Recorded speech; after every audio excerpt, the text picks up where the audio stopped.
What if Tanjiro, the embodiment of compassion and heroism, embraced darkness and stayed as the Demon King at the end of the series? Demon Slayer's ending would be totally different if Kano had lost both of her eyes instead of only one. In the final chapters of the manga, Muzan transfers his will and memories into Tanjiro. This turns Tanjiro into the new Demon King. However, a nearby injured Kano hurries to the scene and injects the anti-Kubutsuji drug into Tanjiro's bloodstream, saving him in the process. Had Shinobu's protege failed to do so, or if she was simply blind in both eyes, there's a good chance that Tanjiro would be wearing the Michael Jackson clothes in the next chapter. In the manga, Kano dodges Tanjiro's attacks before injecting him with the drug, but if she was totally blind, she couldn't have dodged Demon Tanjiro's attacks, and would have either dropped the anti-Kubutsuji drug or died when Demon Tanjiro attacked her. The drug vial and the emotional support of his comrades proved enough to bring Tanjiro back from the dark side in the original ending. But in a what-if scenario with the cure missing,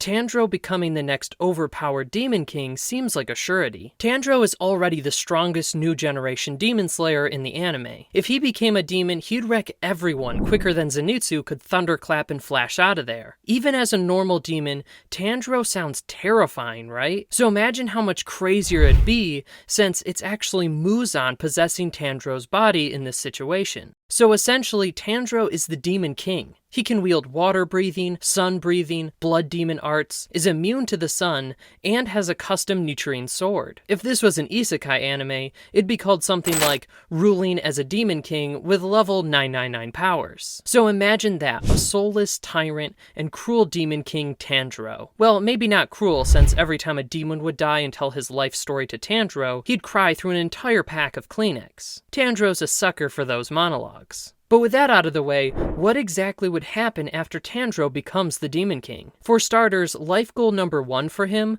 would be to complete Muzan's dream, destroying the Demon Slayer core. Since Muzan's soul is now inside Tanjiro, he has inherited his wishes, desires, and powers. Finishing off the Demon Slayer core seems like the most reasonable, Demon King-like thing he can do. The first ones to die would be Kano and Nezuko, since they were the ones closest to Tanjiro when he was being transformed. Right after that, Inosuke, Gyu, and Zenitsu would follow them into the afterlife. With half the Demon Slayer core already dead and the other half severely injured, they'd be killed like flies by Demon King Tanjiro. Imagine the nearby sleeping wind Hashira Sanemi, waking up to Tanjiro standing in front of him with yellow eyes and tentacles coming out of his spine. But there's also another wild theory that crossed my mind. Maybe Demon King Tanjiro doesn't kill all of the Hashira and core. Maybe he turns some of them into demons. My top picks for that are Demon Inosuke, Zenitsu, and Kano. Tanjiro has a thing for Kano, so making her his demon bride would be like the demon wedding of the millennium. On the other hand, our lightning boy Zenitsu is a bit of a scaredy cat at times, while Inosuke is like a wild boar that can't control its rage. It's very likely that after Tanjiro turns them into a demon, one of them, or even they both cave into the power and just accept that being a demon has its perks. Gyome, Muchiro, Shinobu, and most of the other Hashiras were confirmed dead by the time Tanjiro became a Demon King. But maybe their body cells aren't completely dead yet,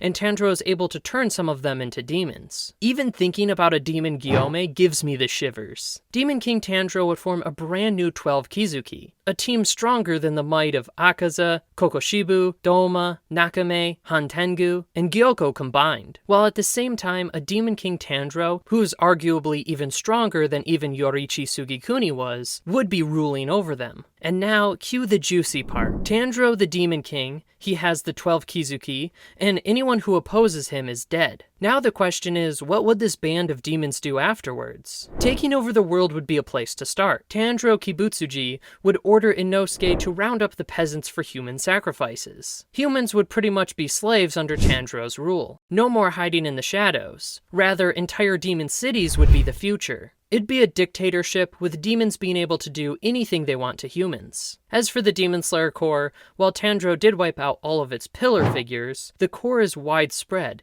and has thousands of agents worldwide. So it's a given some of them would have survived and plan a comeback for humanity. They would bide their time, hoping things get better. A wise man famously once said, "Bad times don't last forever." So sooner or later a time would come when another warrior with the same kind heart as Tanjiro is born. Maybe he would be a descendant of a strong Hashira lineage, and he'd become the catalyst for change.